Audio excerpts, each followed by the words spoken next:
भाजपा के नेताओं पर राष्ट्रीय ध्वज के अपमान का आरोप लगाया है। कांग्रेस नेताओं का कहना है कि बीते 24 फरवरी को भाजपा प्रदेश मुख्यालय में बूथ सशक्तिकरण अभियान के तहत आयोजित कार्यशाला के दौरान फूलों से तिरंगा बनाकर उसे भाजपा के शीर्ष नेताओं द्वारा पैरों तले रौंदा गया। कांग्रेस के मीडिया सलाहकार अमरजीत सिंह ने कहा कि भाजपा केवल राजनीतिक लाभ के लिए तिरंगे का सम्मान, घर घर तिरंगा और तिरंगा यात्रा जैसा आयोजन करती है। उन्होंने भाजपा नेताओं से इस कृत्य के लिए पूरे देश से क्षमा मांगने की मांग की है।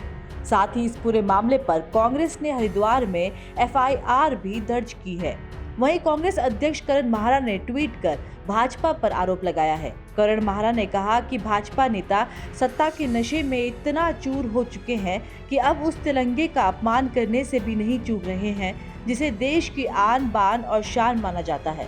उन्होंने कहा कि भाजपा प्रदेश अध्यक्ष महेंद्र भट्ट, राज्यसभा सांसद कल्पना सैनी और प्रदेश प्रभारी दुष्यंत कुमार को इसके लिए देश और प्रदेश की जनता से माफी मांगनी चाहिए।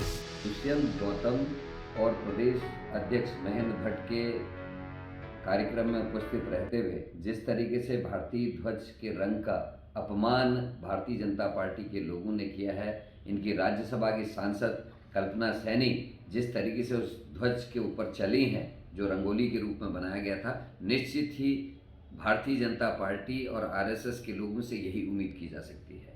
जिस तरीके से नागपुर के अपने कार्यालय में 65 साल तक इन्होंने भारत का झंडा नहीं लगाया और जिन 3 नौजवानों ने इस झंडे को इनके कार्यालय में लगाने का काम किया, उनके ऊपर इन्होंने मुकदमे दर्ज कराए जो कोर्ट से बरी होकर बाहर आए, इस पार्टी से यही उम्मीद की जा सकती है। एक पिक्चर में नायिका के कपड़े पहनने पर, वस्त्र पहनने पर जिस तरीके से भारतीय जनता पार्टी की पूरी टीम ने सर पे उठा रखा था पूरे भारत को और जगह जगह अनर्गल प्रलाप कर रहे थे, सोशल मीडिया में अनाप शनाप टिप्पणियां लिख रहे थे, आज इस पूरे प्रकरण में पूरी की पूरी भारतीय जनता पार्टी उसी तरीके से मौन है जैसे अंकिता मर्डर केस में वीआईपी का नाम हम पूछ रहे थे और भारतीय जनता पार्टी की महिला विंग मुंह में शक्कर डाल के, मुंह में जाम लगाकर अपना मुंह बंद करके बैठी रही।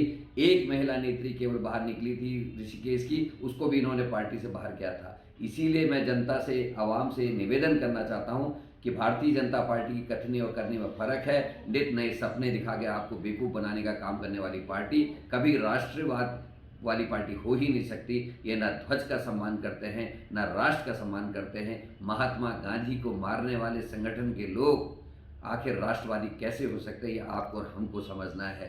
जिन्होंने भारत छोड़ो अभियान का विरोध किया हो, क्विट इंडिया मूवमेंट का विरोध किया हो, उनसे हम कैसे उम्मीद कर सकते हैं कि वो राष्ट्रवाद में अपनी आस्था रखते होंगे। तो इनके इस कृत्य के लिए हम इनसे माफ़ी मांगने की अपील करते हैं। महेंद्र भट्ट को माफ़ी मांगनी चाहिए, दुष्यंत गौतम को माफ़ी मांगनी चाहिए, कल्पना सैनी को माफ़ी मांगनी चाहिए और जो इनके कार्यकर्ता अभी भी मौन धरे बैठे हैं उनको भी माफ़ी मांगनी चाहिए। और जिसने रंगोली ज़मीन में बनाने का काम किया और उस पर लोगों को चलने में मजबूर किया, उसके खिलाफ सख्त कार्रवाई भारतीय जनता पार्टी के संगठन को करनी होगी।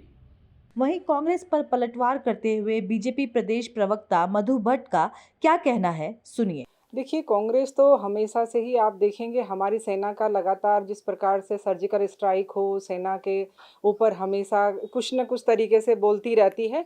लेकिन देखिए, हम राष्ट्रीय जो हमारा ध्वज है उसका सम्मान करते हैं और सर्वोच्च जो हम अपने जो पूरे भारत के वासी हैं, अपने प्राणों को न्यौछावर करने वाले उस ध्वज का हम सम्मान करते हैं। लेकिन जिस प्रकार की जो बयानबाजी कांग्रेस उतर आई है, ये बिल्कुल ही मिथ्या है, बिल्कुल झूठ है। क्योंकि यह एक रंगोली बनाई हुई थी और उस रंगोली को ही वो इस तरीके से आरोपित कर रहे हैं। देखिए, क्योंकि कई बार होता है कि कई युवा हों चाहे महिलाएं हैं, बिल्कुल निश्चित रूप से रंगोलियां जो कई टैटू के रूप में भी ट्राई कलर जो होता है वो अपने चेहरे पर भी बनाते हैं और नीचे जो रंगोली बनाते हैं उसमें एक ट्राई कलर के रूप में रंगोली भी बनाई जाती है। तो ये एक रंगोली ही थी और अगर कहीं ऐसी कोई अगर बात होती है तो निश्चित रूप से उसको संज्ञान में लिया जाएगा और इसमें गंभीरता के साथ विचार भी किया जाएगा।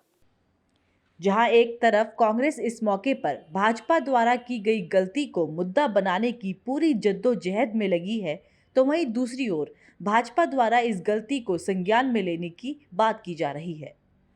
कैमरामैन आकाश श्रीवास्तव के साथ रश्मि पवार महर, देवभूमि इंसाइडर। आज ही डाउनलोड करें देवभूमि इंसाइडर ऐप।